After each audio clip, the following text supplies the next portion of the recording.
In this list, we'll go over cards that are banned at one point in time, and order them in which are the absolute weakest of all the cards that have ever been banned. Granted, most cards are banned because they're good in some way, so none of these cards are bad, just the weakest of a very small pool of cards that has been banned at some point in the game's history. And at number 10, we have Spore.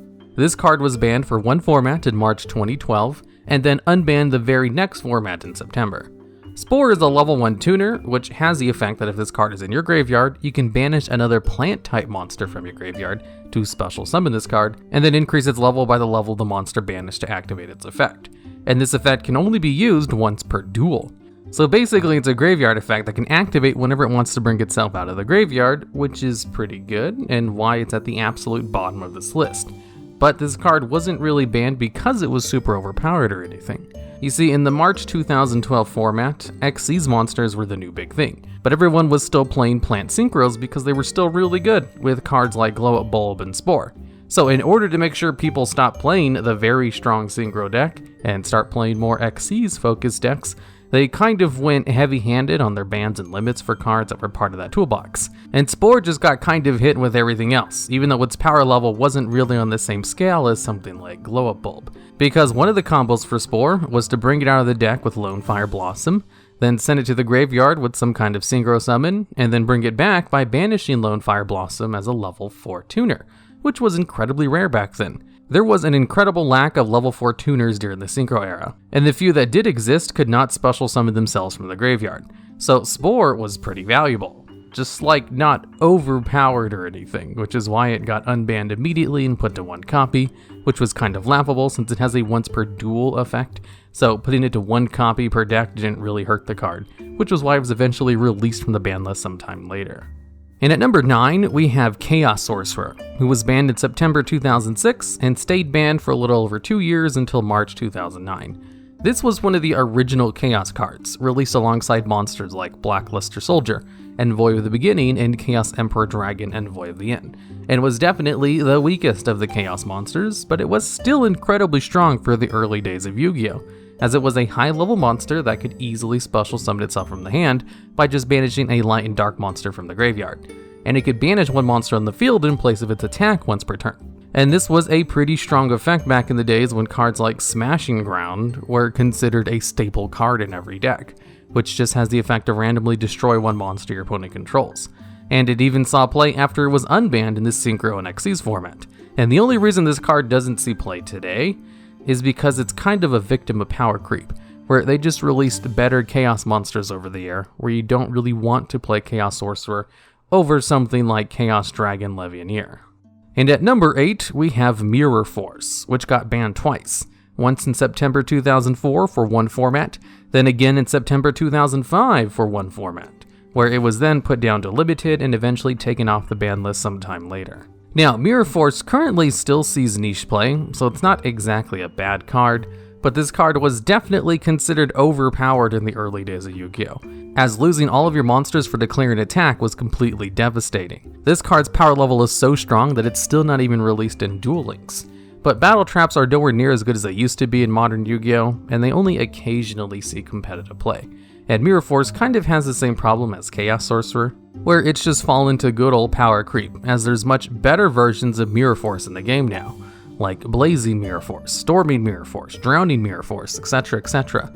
But they did release some new support for the original Mirror Force in the form of Mirror Force Launcher, which allows you to search it out directly from the deck or graveyard and set it.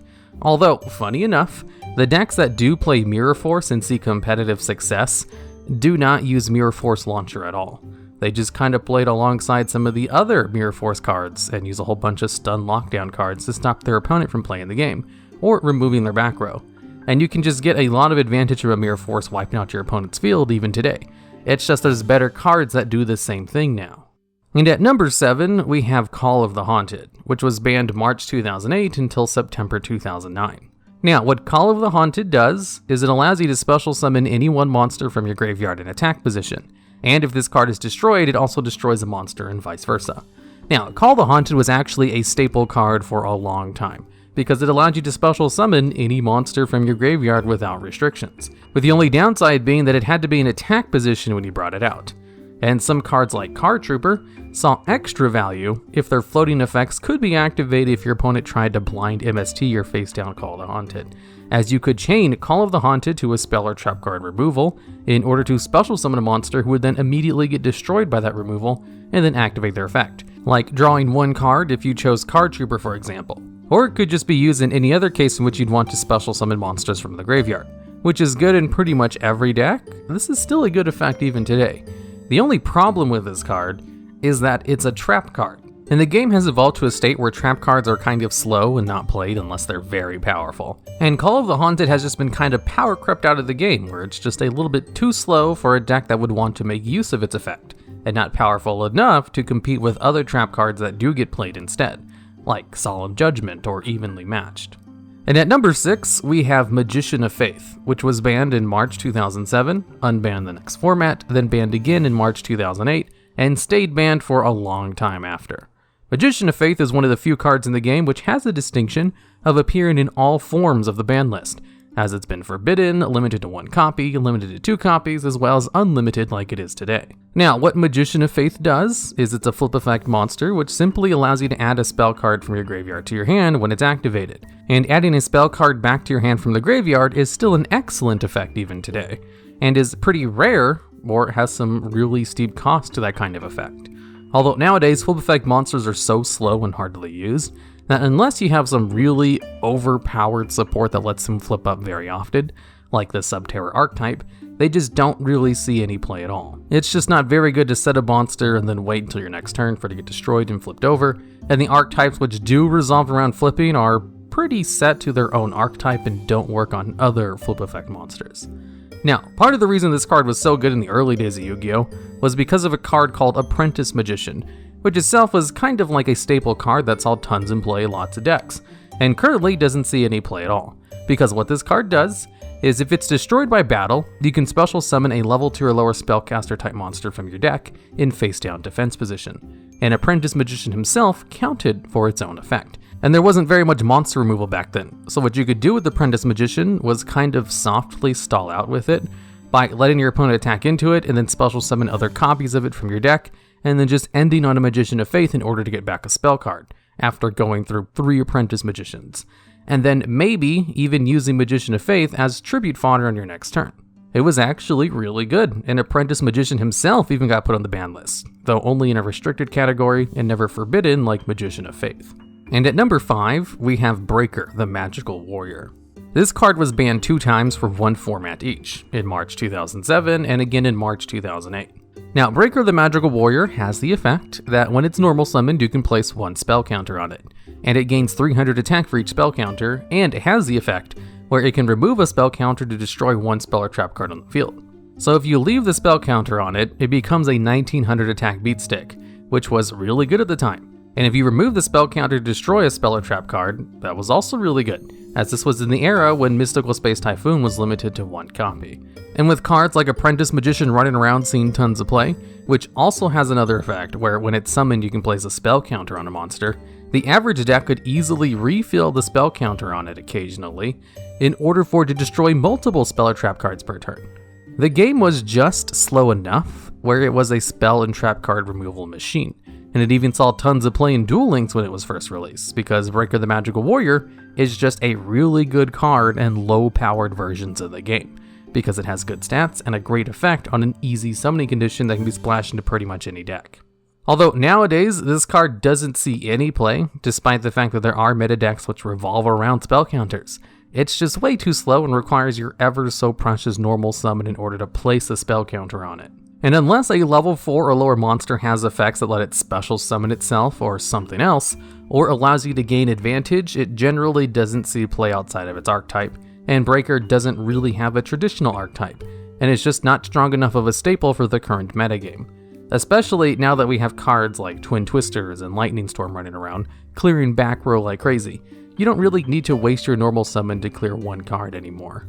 And at number 4, we have Injection Fairy Lily, which was banned in 1 format in March 2004. Now, what this card does is on a small baseline attack of only 400, if this card battles a monster, you can pay 2,000 life points to have it gain 3,000 attack during that 1 battle. So with Injection Fairy Lily, in the early days of Yu-Gi-Oh, you could beat over your opponent's Blue Eyes White Dragon, or Summon Skull with this one normal summon monster, since it could easily beat 2500 or 3000 attack by just paying 2000 life points. And it was also a soft defensive wall, as if you had the full 8000 starting life points, your opponent would have to attack over this card 4 times before you wouldn't be able to activate the effect anymore to destroy the attacking monster, assuming they were attacking with monsters with less than 3400 attack. And all of this was quite the big deal in the early days of the game. Big enough where it was kind of a staple card, and was staple enough to even be banned for an entire format. Although nowadays, this card doesn't really see any play, as battle damage only related effects are not a big deal.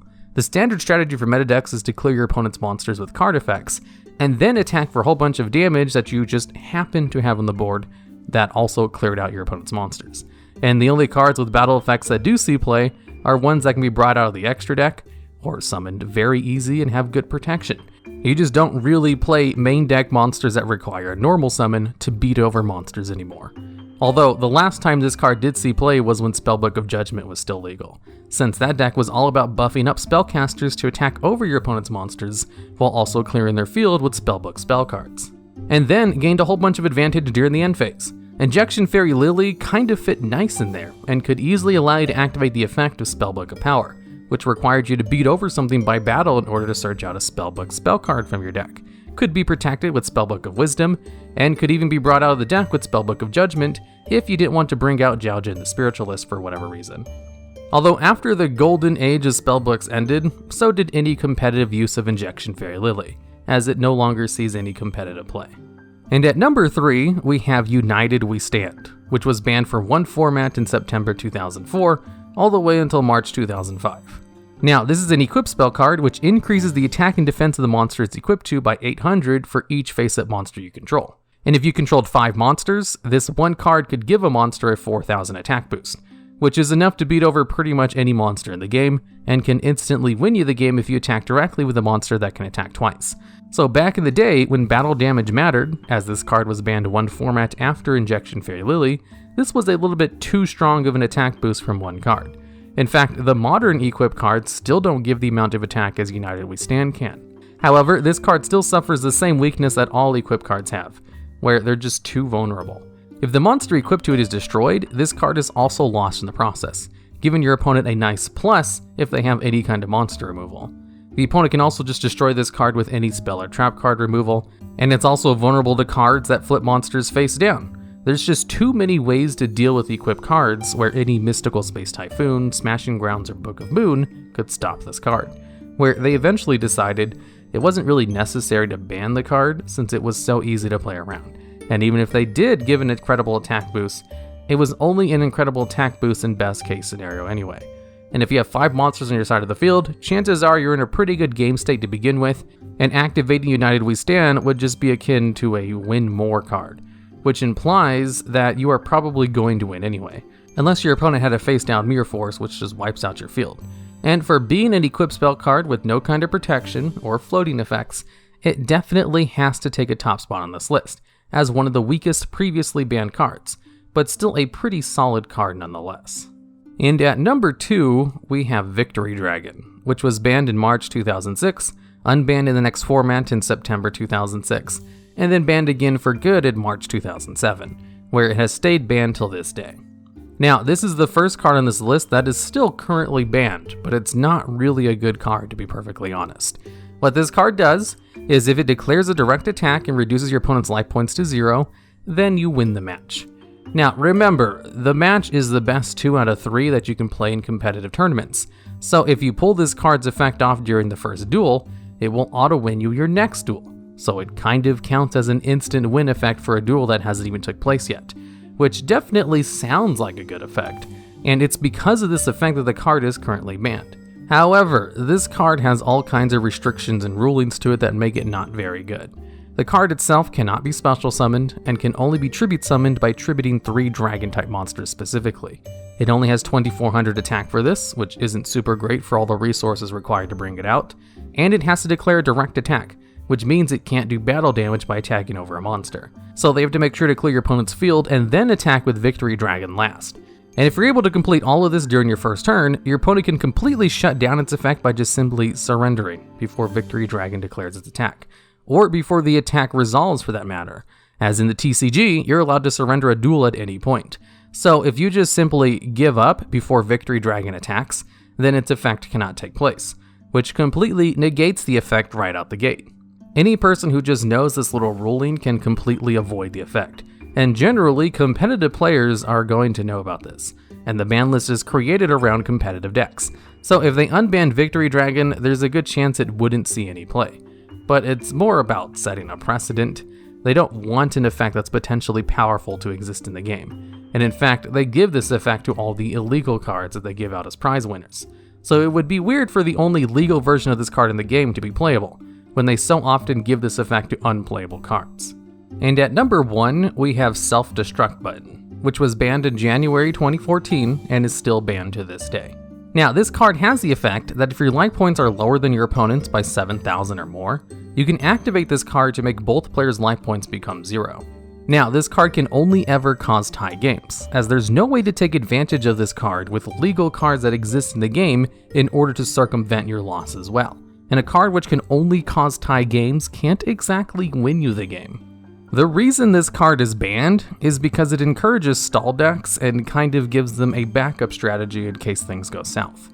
You see, decks like the Final Countdown stall deck would play Self-Destruct Button as kind of a backup plan, where all they would do is stall out as long as possible until Final Countdown won them the game after 20 turns.